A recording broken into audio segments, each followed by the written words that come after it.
Muito bem, muito bem. A gente pode baixar aí um pouco. Muito bem, a gente começa a entender que está ficando velho quando nasce o 8º sobrinho neto, né? Não é sobrinho não, sobrinho neto, é filho dos sobrinhos. Sobrinho acho que são 11 ou 12, uma coisa assim, tem que contar. Né? Então, parabéns a Luzia, o Éder, o Wesley, mais esse na família, né? Mais o Rafael na família. Deus esteja abençoando. E é isso aí. Muito bem. Hoje eu quero começar imitando o Flávio, não na cultura grega, mas na astrologia. Dentre as constelações que nós aqui do Brasil vemos, da banda de cá do Equador, a mais conhecida, ou são duas mais conhecidas aqui no Brasil. Quais são? O povo da roça? O que é constelação? Aquelas estrelinhas que formam os desenhos lá no céu. Cruzeiro do Sul e as Três Marias. E as Três Marias ficam na nebulosa de Órion. Ela forma o centurião, ou o cinto de Órion. É um cavaleiro lá do zodíaco, né? Então, quando você olha para o céu, só que as Três Marias você vê nitidamente, porque são estrelas enormes, né? E as Três Marias, então, é bem visível aqui do Brasil, e eu sempre lembro, quando eu morava lá no Mato Grande, Luzia deve lembrar disso, nosso cunhado velho lá, o Manuel, mais conhecido como Manezinho, ele falava de noite que as duas galáxias que via as duas manchas brancas, era a sepultura de Adão e outra de Eva. Então a gente morria de medo, né, quem morou na roça conhece essas lendas rurais. A gente morria de medo de olhar para cima e ver a sepultura de Adão e Eva, mas depois você cresce na estuda, e as Três Marias eram bem visíveis, pelo menos lá da região que eu morei. Muito bem. E as Três Marias, ela tem um histórico de nome muito interessante. Existem diversas lendas históricas da nomeação do centurião de Órion, ou seja, das Três Marias. Existe uma linha católica da Idade Média que diz que o nome Três Marias foi dado em reverência ou em lembrança aos três reis magos que visitaram Jesus seguindo as estrelas. Aí eu não entendi, então tinha que chamar os três reis magos, né, não as Três Marias. E aí, que nem são três reis magos, eram 4, né? Mas, enfim, e tem uma outra linha, tem diversas, eu vou me ater a essas duas, que mais me interessa hoje, mas mais me interessa a linha de pensamento que foi dado o nome das três estrelas de Três Marias, devido a três proeminentes Marias que aparecem no Novo Testamento.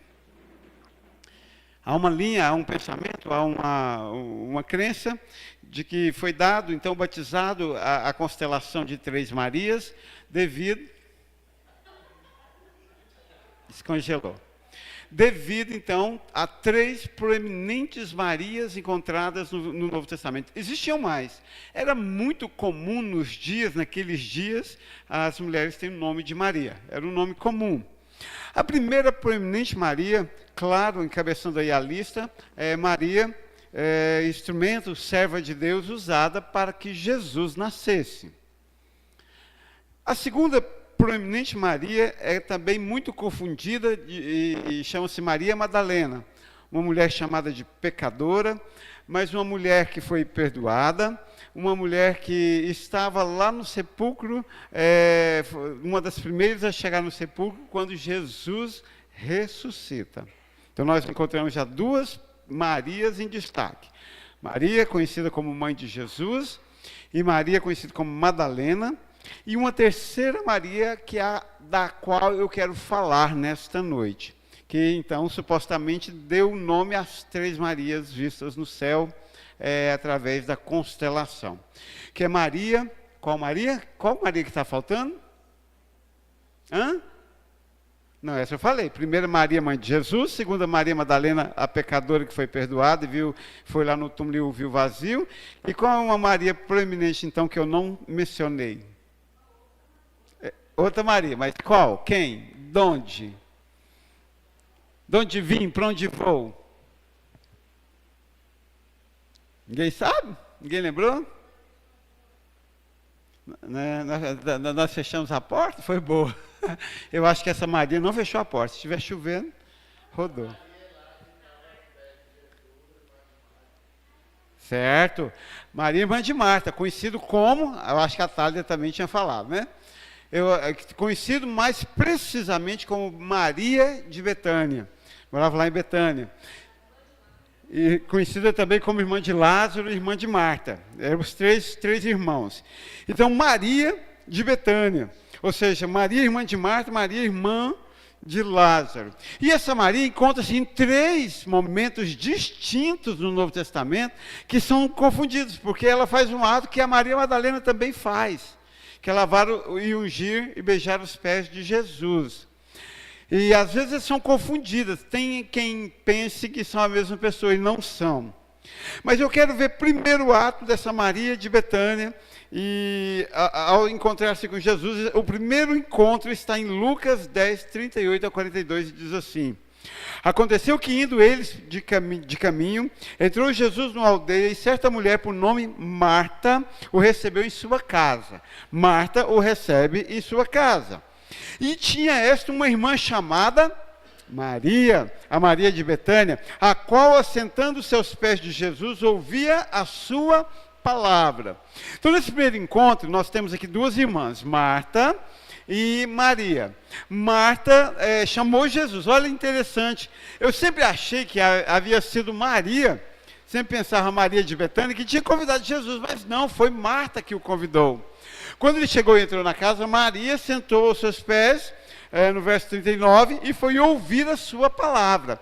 Marta, no verso 40, porém, andava distraída em muitos serviços, e aproximando-se disse: Senhor, não se te dá que minha irmã me deixe servir só? Diz-lhe que me ajude. Olha que coisa interessante. Além dela não ir para o culto, ela vai lá e bagunçar para Jesus, para que Jesus falasse para Maria e ajudar ela a arrumar a casa. Né? Tem muito crente assim, né? Além de não ir ao culto, ainda fica pagando sapo para quem quer ir, né? Então, assim, dentro das casas tem isso, né? Às vezes o marido quer ir, a mulher não quer ir, às vezes vice-versa, e enfim. Às vezes as crianças querem ir, mas sempre aparece uma Marta e fala, e ora, Jesus vai lá e fala para ela vir me ajudar, em vez de ficar aí te ouvindo, né? Muito bem, aí Jesus responde a Marta: Marta, Marta, estás ansiosa e afadigada com muitas coisas. Eu acho interessante esse aqui, primeiro momento, essa fala não foi dita a Maria, foi dita a Marta. Marta, você está ansiosa e afadigada com muitas coisas, que é o que costumeiramente nos aparta da revelação de Deus, do conhecimento de Deus, de entender quem é Deus, de sacar o que Deus quer, de entender a palavra, de parar para ouvir Deus. Nós estamos ansiosos com muitas coisas. Costumeiramente, isso é a nossa vida. Estamos afadigados com nossos afazeres, com os nossos deveres, com nossas diversões, com nossas pessoalidades, com nossas satisfações, e perdemos a beleza de parar para ouvir Deus.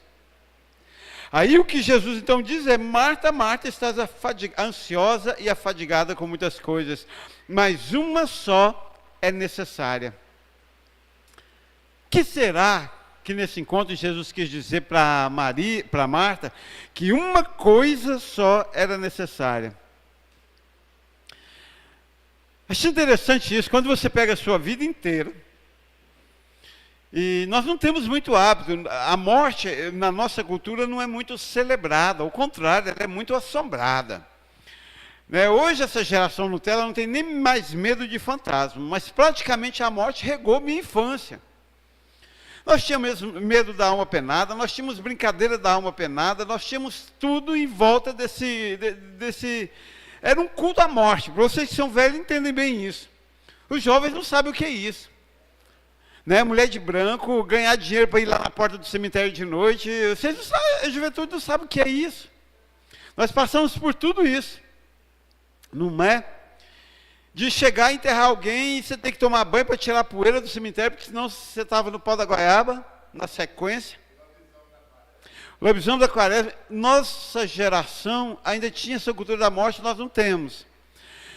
Mas quando nós aprendemos a pensar na morte, e se a gente for pôr no fiel da balança, pesar na morte, nada vai.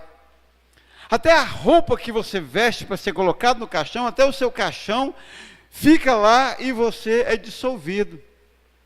Chega um momento que o corpo volta à terra que o deu, e a alma, o espírito, volta a Deus que o deu. Volta do pó, o homem é pó e volta ao pó. Nós deveríamos entender um pouco mais que só uma coisa é necessária, porque com a morte tudo que há em nós desintegra e só nos resta nosso espírito frente a Deus para o julgamento.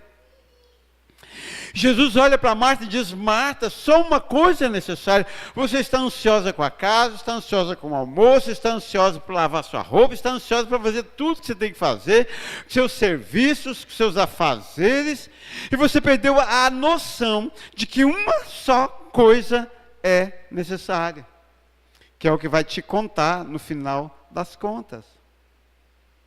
Mas que coisa será essa? E aí Jesus continua. Maria escolheu a boa parte. Maria escolheu a coisa necessária. Se a gente fizer uma observância semântica do texto, nós podemos entender com clareza qual é essa coisa necessária, uma só coisa necessária, porque Maria, naquele momento, nesta história, neste encontro, ela escolhe esta coisa que é necessária, ela encontra a coisa necessária. E aí Jesus adjetiva ainda mais uma vez esta uma só coisa que é necessária. Ele diz, ela é a boa parte, e Jesus diz, e ela não será tirada. Você já caiu, só uma experiência pessoal, já caiu em golpes? Eu caí num da internet. Havia um produto lá que eu queria muito comprar. No Amazon estava 349. Essas coisas a gente não esquece, né? Aí de repente aparece a propaganda lá no Instagram do mesmo produto. Claro, o algoritmo da internet sabe que você está pesquisando e te lança propagandas daquele produto. Já viu quando você pesquisa uma coisa, logo vem um monte de propaganda daquilo? E aí vem a propaganda da coisa de 79,90. Mas tinha que ser no Pix, senão perdi a promoção. Pá, corri, comprei, fiz o Pix. Imediatamente o site sumiu do ar e eu não consegui mais rastrear, não chegou nada, e até hoje já tem uns 4 meses. Dei para algum golpista R$ 79,90. Eu acho interessante para você, né? Eu caí no pequeno, aí o pessoal que cai no golpe do sequestro e deposita 2.000, faz Pix de 2.000, de 3.000 para a filha não morrer. Né? O trem é tão grave que já vi contar de experiências que a pessoa nem filha tinha, mas pagou porque a filha de alguém ia morrer se ele não pagasse.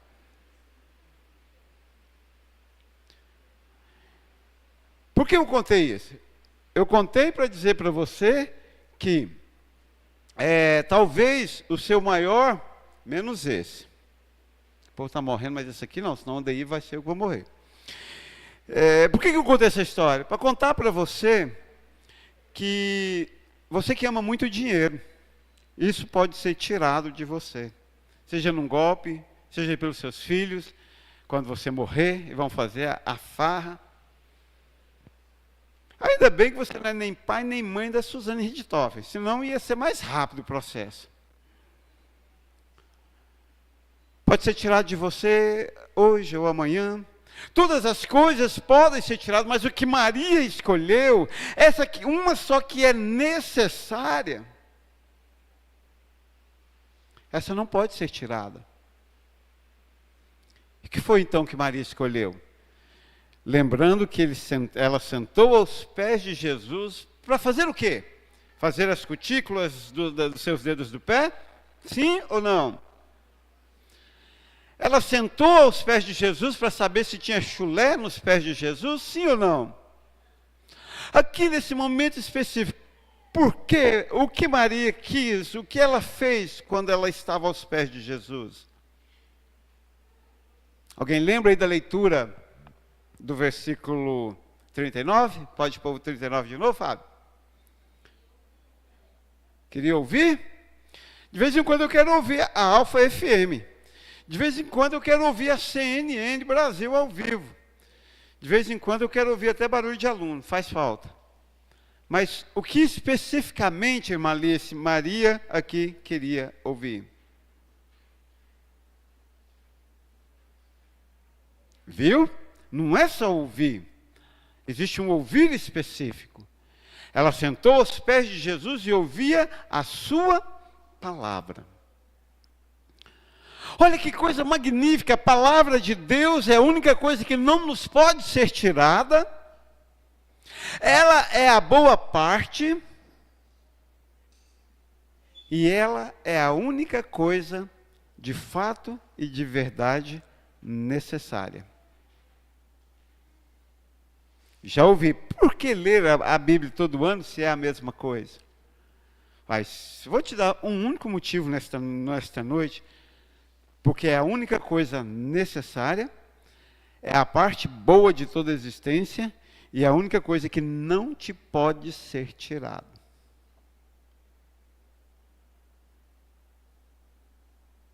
Simples assim.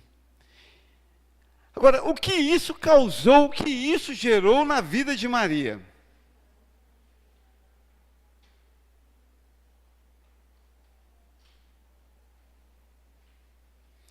O que isso gera, então, na vida de Maria? Essa coisa, essa parte boa, como é que isso retornou para Maria? Aqui nós entendemos que existe uma só coisa necessária, é a parte boa, e Maria a escolheu e jamais poderia ter sido tirado dela. Ela sentou lá aos pés de Jesus e ouviu a sua palavra. Aí nós temos um segundo encontro desta Maria, a Maria de Betânia, com Jesus Cristo. No capítulo 11 de João, no verso 32. Tendo, pois, Maria chegado onde Jesus estava, e vendo-o, lançou-se aos seus pés. Percebe que os pés de Jesus eram um lugar íntimo de Maria, de Betânia? Era um lugar que ela conhecia. Eu acho interessante que aí tem muita não, mas existem algumas pessoas que acham que pode ter esta coisa necessária, não lhe ser tirado, a 20 a cada 15, 30 dias para vender queijo na feira. Igreja não é feira. Os pés de Jesus não é feira, que você vai o dia que tiver um pastel bom. É uma constância, é uma necessidade. Maria, então, tendo chegado, vendo, lançou-se aos seus pés, dizendo: Senhor, se tu estivesses aqui, meu irmão não teria morrido. Nós estamos falando de quem agora? Viu que no primeiro encontro estava ela com Marta. E Marta estava, o perrengue foi, Marta estava ocupada e não podia ouvir as palavras de Jesus, mas ela podia. Aqui, o perrengue estava com seu irmão Lázaro, que havia morrido. Percebem? Como Jesus está em todas as instâncias da nossa vida, quando nós estamos aos seus pés. Nós temos casa para limpar, mas estamos aos pés de Jesus, Ele está presente. Se nosso irmão morre e nós estamos aos pés de Jesus, Ele está presente. E ela então olha para Jesus e diz: se tu estivesses aqui, o meu irmão não teria morrido. Jesus, pois, quando a viu chorar, e também chorando os judeus que com ela vinham, moveu-se em espírito e perturbou-se e disse: onde o pusestes? Disseram-lhe: Senhor, vem e vê. E na sequência, Jesus chorou. Quero que vocês pensem comigo nessa evolução que os pés de Jesus trouxe para Maria de Betânia. No primeiro texto, ela compreende que aos pés de Jesus, e ouvindo a sua palavra, Ela tinha angariado para si a boa parte, aquela que não é tirada, aquela que é necessária. Lázaro, seu irmão, morre um tempo, um ano aproximadamente na história depois, e ela calcula: poxa, Jesus, se o Senhor estivesse aqui, e nas entrelinhas, e Lázaro estivesse ouvindo a tua palavra, ele não teria morrido. Sabe a palavra de Deus, aquela que vem como semente de mostarda, mas se torna dentro de nós uma árvore grande? A que compararei o reino dos céus? Oh, aqui eu aprendo muitas coisas. Uma primeira delas é que passou da hora de você começar a contar para os seus parentes. Olha, se você estiver aos pés de Jesus, a morte não lhe será o assombro. Isso é perfilar o contrário. Maria simplesmente compreende: se tu estivesse aqui, meu irmão não teria morrido, porque ele teria ouvido as tuas palavras, e as tuas palavras são palavras de vida eterna. Meu querido, você vai viver às margens do Evangelho até o dia que você entender que o lugar agradável é aos pés de Jesus, ouvindo a tua palavra. Aí você não vai experimentar a morte com essa facilidade. A morte espiritual, emocional e até mesmo física. Maria, então, ela olha para Jesus e ela nos dá essa lição espetacular e eterna. Aos pés de Jesus, se nós angariarmos para nós, enchermos o nosso celeiro das palavras do Mestre, nós vamos encontrar palavras de vida eterna. Caramba, eu me emociono em saber que um ano depois, aquela palavra que ela ouviu lá, o estar aos pés de Jesus, e novamente que aos pés de Jesus, ela simplesmente compreende aquilo que não nos pode ser tirado. Se tu estivesses aqui, ele estaria vivo. Eu aprendo isso. Eu acho que chegou a hora de você contar para os seus parentes, para sua mãe, para os seus irmãos, para os seus avós, para o seu pai, para os seus filhos. Se você estiver aos pés de Jesus Cristo, muita coisa seria diferente. Maria, um ano depois, frutifica a palavra em seu coração. Ela veio, ela não foi tirada. Essa palavra, aquela palavra que ela ouviu lá, naquele primeiro encontro, não lhe foi tirada, ao contrário, frutificou para a vida. Simplesmente frutificou para a vida. Ela lança-se aos pés de Jesus e crê. E acreditava. Paulo aos Romanos diz que a fé vem pelo ouvir, e o ouvir da palavra de Deus, aquela que não nos pode ser tirada, a melhor parte, só aquela que é necessária. Nós cremos em tudo, nós cremos na palavra do médico, temos que crer sim, mas também temos que ser cautelosos. Aliás, hoje não precisa nem ser médico para diagnosticar, aliás, não precisa ser psiquiatra para laudar. Todo mundo, recentemente me fizeram 2 laudos acerca de mim mesmo. Um que eu era suicida, eu falei assim: legal, essa eu nunca tinha pensado. Aí eu perguntei: seu diploma? Ah, não tem não? Não. Então eu, em nome de Jesus, rejeito.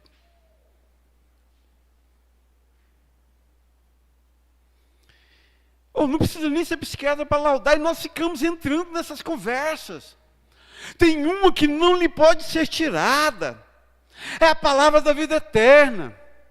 Claro, eu creio, claro, eu acredito, claro, sou inteligente, considero e pondero.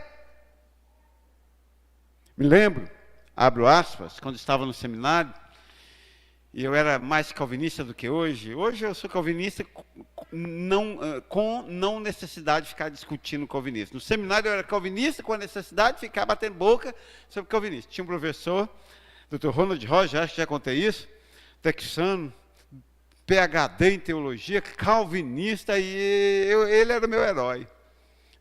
Naqueles dias não era nem Jesus, era meu herói. Se eu fosse cantor, eu cantaria: o Dr. Ronald é meu herói. E aí um dia ela bateu boca na aula inteirinha com os outros alunos e tal, e terminou, ele me chamou lá no corredor, na hora do recreio. João Braga, vem aqui, olha, a teologia é fascinante, é bonita. Mas até mesmo se a teologia começar a abalar a sua fé, fique com a sua fé. Porque a única coisa que salva a sua alma é a sua fé. Isso foi lá para 1992, já faz alguns anos. Acho que alguns de vocês não tinham nascido. 1992. E até hoje eu nunca abri mão dessa palavra dele. Seja lá o que for, que abalou a minha fé, ou que venha de confronto à minha fé, eu continuo com aquilo que eu creio. Porque eu creio nas palavras de vida eterna. Eu creio nas palavras de Jesus Cristo. Eu creio nas palavras que são palavras de vida. Jesus chora, vai lá, como vocês sabem, manda revolver a pedra, manda tirar as ataduras de Lázaro e manda Lázaro sair da sepultura. Isso é que eu chamo palavras de vida eterna raiz. Isso é que eu chamo palavras de vida eterna lado mais bruto do seu significado. E Lázaro sai e revive.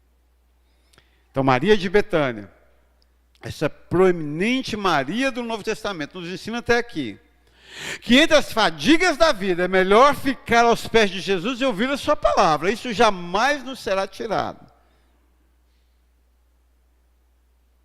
Aqui nesse encontro, Maria de Betânia nos ensina que se nós crermos, definitivamente nós veremos a glória de Deus. Veremos a ação de Deus, veremos a vida de Deus.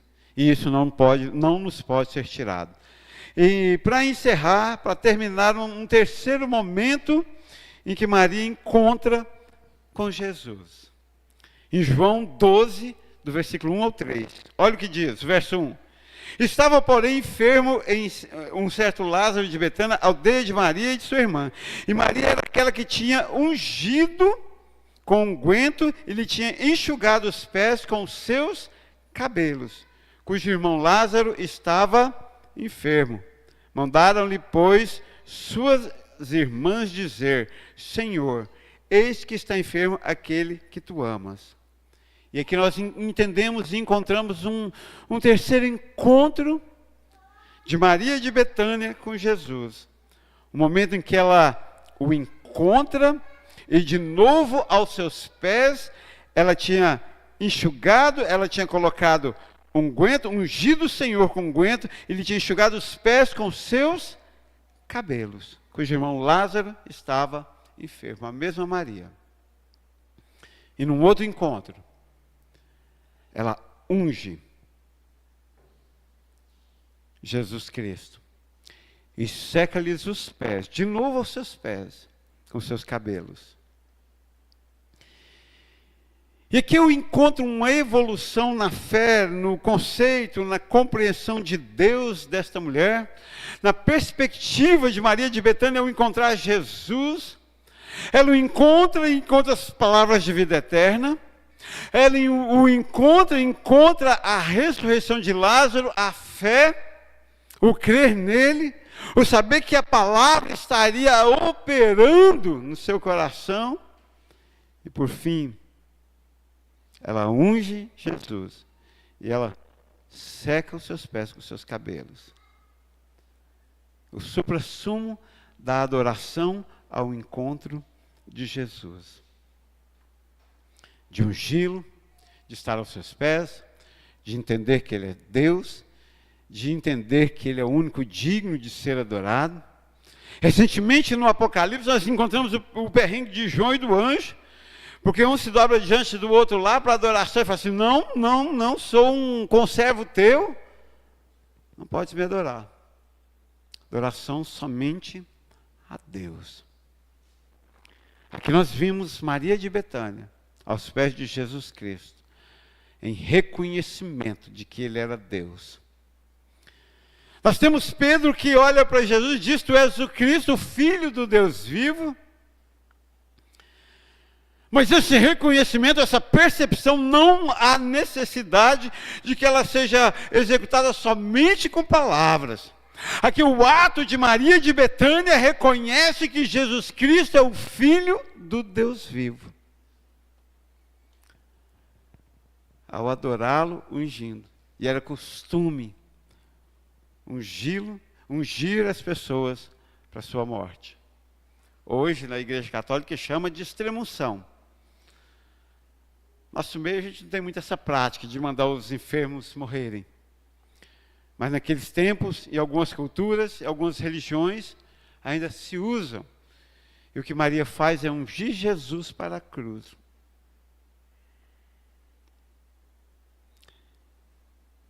E ela seca os seus pés, como reconhecimento de que eram santos, de que ele era Deus. O que eu aprendo então com Maria de Betânia? Eu aprendo que se ouvirmos sua palavra, entendemos que isso não será tirado, nós aprendemos a crer. Se aprendemos a crer nele como Deus vivo, nós aprendemos o adorar, ou adorá-lo, sem restrições no coração. Com tudo que temos, com tudo que somos, com toda a nossa perspectiva. Mas então, o que tem acontecido conosco que é diferente de Maria de Betânia? Porque nossa perspectiva ao encontrar com Jesus Cristo é tão fria, é tão morna, é tão vazia. Os evangelhos relatam 3 encontros desta mulher, 3 encontros transformadores que operam a glória, a graça de Deus com infinita revelação. Mas por que nossos encontros têm sido tão sintéticos?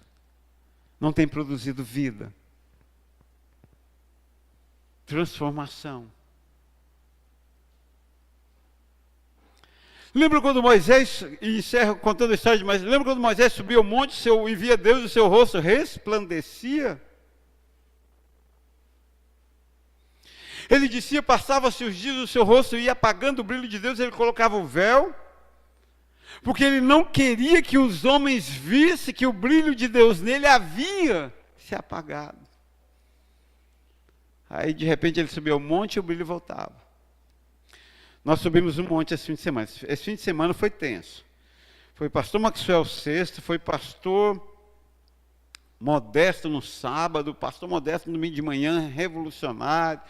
Pastor Modesto no domingo de noite encheu nossos corações com a palavra nova, diferente.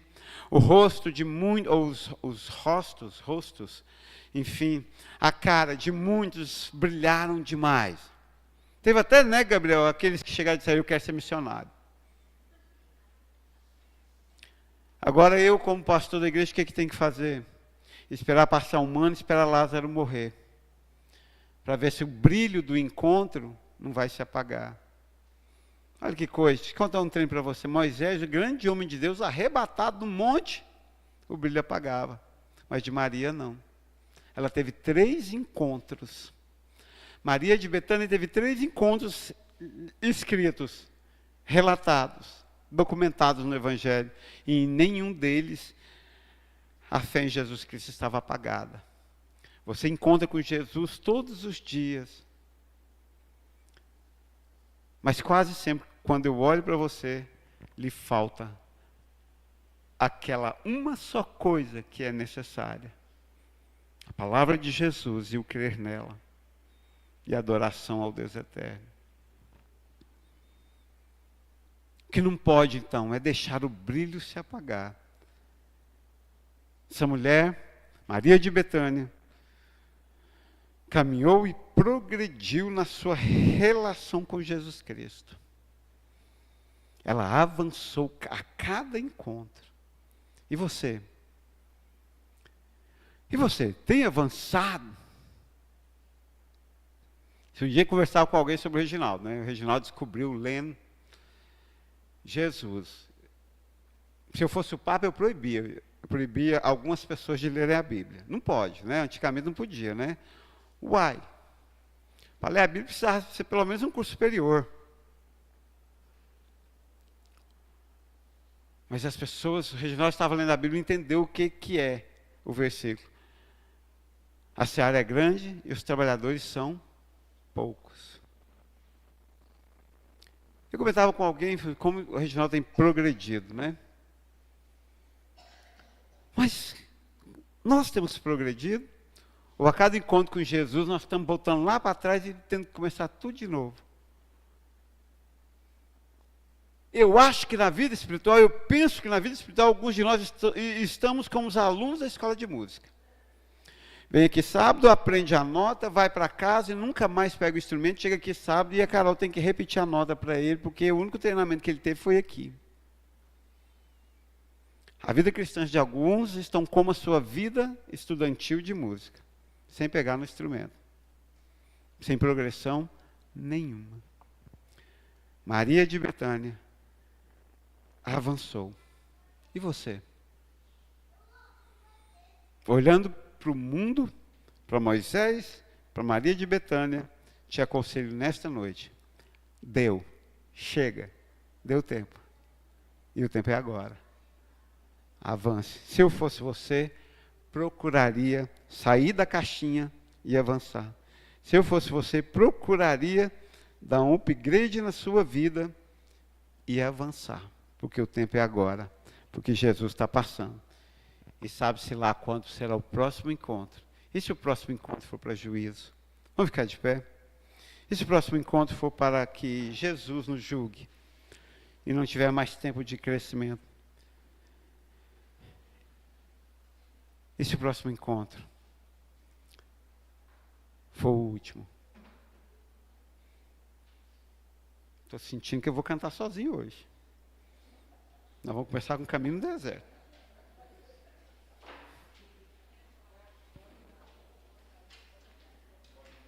Ah, não mais, arrumei amiguinho.